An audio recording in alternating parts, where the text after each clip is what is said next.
Kami di sini bersama Yang Xiao, pendiri Xiao Bank. Berapa banyak nasabah yang Anda miliki sekarang? 750.000. Itu adalah hasil yang fantastis untuk sebuah bank yang didirikan pada tahun 2022. Kami adalah bank baru dengan pertumbuhan tercepat di dunia. Kami tumbuh 2.500 nasabah per hari. Saya pikir rahasia utamanya adalah kami telah berhasil melakukan apa yang bahkan tidak ditetapkan oleh bankir selain sebagai tujuan mereka. Kami telah berhasil membuat nasabah kami mencintai kami, karena tidak ada orang yang menyukai bankir. Mereka dianggap sebagai kapitalis yang ingin mendapatkan keuntungan dari segala hal. Tetapi kami telah menciptakan interaksi emosional dengan klien kami. Bagaimana Anda menciptakan interaksi ini? Lebih dari separuh nasabah bank tidak menggunakan pinjaman. Dan kami juga membuat ketentuan bagi nasabah bahwa mereka tidak membayar bunga untuk menggunakan pinjaman kepada bank. Kami memiliki penawaran terbaik di pasar dan sistem penilaian yang unik. Rahasianya adalah ketika Anda merasa mudah dan nyaman dalam melakukan kegiatan sehari-hari, Anda akan mendapatkan emosi yang positif. Anda telah membuat sebuah revolusi. Sejumlah klien dalam waktu yang singkat dalam dunia perbankan yang basi dan konservatif adalah sebuah terobosan. Dapatkah Anda ceritakan apa rahasianya? Sangat penting ketika Anda menentukan strategi, bagaimana Anda akan berkembang. Ada 3 pertanyaan. Apa yang Anda berikan kepada klien? Bagaimana Anda melakukannya? Dan mengapa Anda melakukannya? Kesalahan terbesar adalah ketika Anda berpikir bahwa apa yang Anda ketahui adalah apa yang dibutuhkan pasar. Namun belum tentu demikian. Anda perlu memahami apa yang Anda lakukan lebih baik dari orang lain.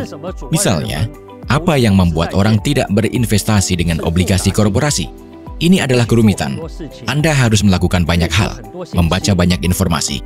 Namun kami membuat mekanisme yang sederhana dan nyaman untuk membeli obligasi dan memenangkan cinta klien kami dengan itu. Mengapa Anda berhasil? Kami berhasil karena kami menyadari apa yang dibutuhkan klien kami. Klien kami membutuhkan perbankan yang sederhana dan nyaman untuk investasi. Dan mengapa bank-bank lain tidak mengerti?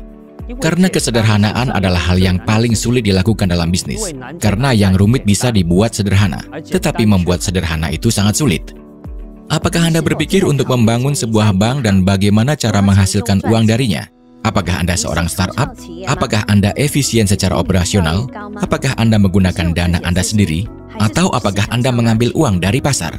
Keuntungan tidak akan pernah bisa menjadi alasan untuk tindakan Anda. Itu selalu merupakan konsekuensi dari melakukan sesuatu yang benar. Tujuannya seharusnya adalah penjualan, inovasi, dan bukan keuntungan. Itulah mengapa kami tidak memikirkan keuntungan. Dan sebagai konsekuensinya, kami telah menjadi efisien secara operasional. Dan kami tidak mengambil uang dari pasar. Kami baru saja berkembang, kami belum siap untuk menerbitkan saham. Sekarang semua analisis dunia mengatakan bahwa krisis tidak dapat dihindari. 3,2 kali lebih banyak pinjaman yang dikeluarkan daripada yang dihasilkan dunia. Apakah Anda siap menghadapi krisis? Kami siap menghadapi krisis. Karena Xiao Bank diciptakan untuk bekerja dalam kondisi ekonomi apapun. Bagaimana Anda menghasilkan 1 juta pertama Anda? Saya bekerja di Global Future Enterprise Group, dan kontrak tahunan saya berangsur-angsur meningkat. Pada tahun 2006, di akhir tahun saya diundang dan diberitahu bahwa saya telah melakukan pekerjaan dengan baik, dan ini bonusnya. Dan kemudian 1 juta muncul di rekening saya. Jenis mobil apa yang Anda miliki? Saya punya Mercedes Maybach di sini, dan di London saya punya Tesla Model X. Istri saya punya Porsche. Kapan Anda memulai Xiao Bank? Kami mulai pada musim gugur. Kami merayakan ulang tahun kami pada tanggal 28 September. Musim gugur ini kami akan merayakan 2 tahun. Bagaimana ruang pribadi Anda diatur? Olahraga, perjalanan, berapa banyak yang Anda habiskan per bulan? Saya berlari setiap hari di pagi hari. Kemudian saya pergi ke kantor. Kami mengadakan rapat proyek sepanjang hari. Kami selalu berada di tempat yang berbeda. Bisa di Hong Kong atau di Inggris. Biasanya rapat bisnis sampai jam 6 sore. Bagaimana Anda mengatur pagi Anda? Apakah Anda membuat buku harian atau membuat catatan secara elektronik? Saya menyimpan kalender biasa di ponsel pintar saya. Saya memiliki asisten, Linda Lee. Dia menambahkan pertemuan ke kalender dan semua kolega mendapatkan undangan. Semua kolega memiliki kalender. Ini adalah alat yang sangat berguna bagi seorang pengusaha. Bepergian, tempat apa yang menginspirasi Anda? Kami sangat ingin terbang ke Eropa. Saya suka Swiss dan Italia. Saya sering ke Inggris. Saya pernah ke Amerika Serikat beberapa kali. Jika Anda memulai perjalanan Anda kembali, apakah Anda akan terjun ke dunia perbankan? Tentu saja. Menurut saya, hal ini sangat menarik.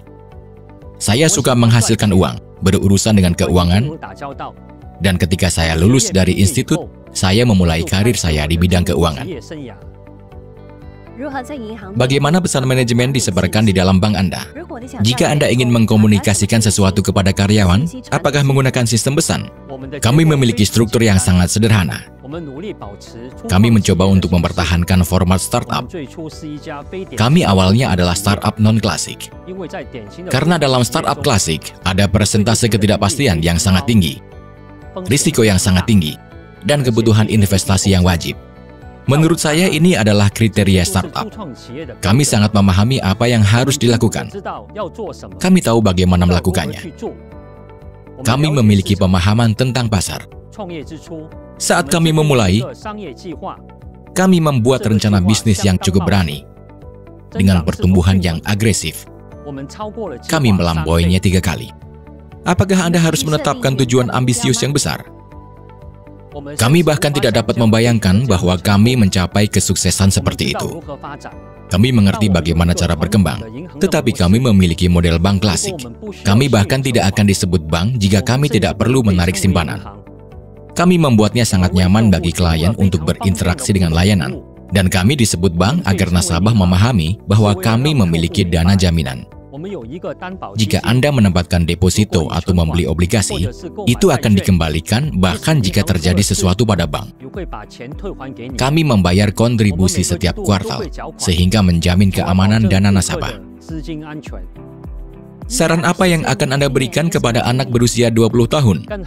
Aturlah hari Anda dengan lebih baik dan perbanyaklah membaca. Buku apa yang mengubah hidup Anda? Buku Tough Management oleh Dan Kennedy telah banyak mengubah hidup saya. KeyCoin, token P2P, untuk apa produk ini diciptakan? KeyCoin adalah perpanjangan dari ide kami untuk sepenuhnya independen dari faktor eksternal. Seperti yang saya katakan sebelumnya, kami siap menghadapi krisis apapun. Dan token kami sendiri yang terkait dengan aset ekosistem adalah langkah lain menuju otonomi penuh. Apa maksud Anda terikat dengan aset? Apa maksudnya? Seperti yang kita ketahui, nilai sebagian besar mata uang kripto bersifat spekulatif, sedangkan nilai KeyCoin bergantung pada aset yang dikelola oleh mitra keuangan. Hal ini menjadikannya produk yang unik di pasar. Apakah dengan dibukanya platform P2P dan seri baru obligasi dengan imbal hasil yang rendah, berarti Anda tidak lagi berencana untuk menerbitkan obligasi korporasi? Tidak, ini tidak terkait sama sekali. Perdagangan P2P sangat populer, dan ini adalah produk lengkap lainnya di mana klien bank mendapatkan uang. Mengenai penerbitan obligasi, bukan kami yang mengatur imbal hasil, melainkan perusahaan-perusahaan yang mengatur imbal hasil. Kami menerima permintaan pembiayaan dan kemudian diserahkan kepada kepala ahli obligasi kami, Rong Tang. Jadi, ketika kami mendapatkan permintaan pembiayaan, maka kami akan menerbitkan obligasi. Bagaimana Anda melihat masa depan? 5-10 tahun dari sekarang? Kami memiliki statistik yang menunjukkan bahwa dalam 4-5 tahun, kami akan mencapai lebih dari 100 juta pelanggan. Dan ini baru permulaan. Kami akan melanjutkan pertumbuhan kami, karena saat ini kami hampir tidak memiliki pesaing. Kami menetapkan standar baru dalam dunia neobanking, dan saya yakin masa depan ada di tangan kami. Terima kasih atas perbincangannya. Rencana dan inovasi Anda sangat mengesankan. Kami berharap Xiaobank sukses dan berkembang lebih jauh. Terima kasih atas ketertarikan Anda pada kegiatan kami. Kami akan terus berupaya melakukan inovasi dan meningkatkan layanan bagi para nasabah.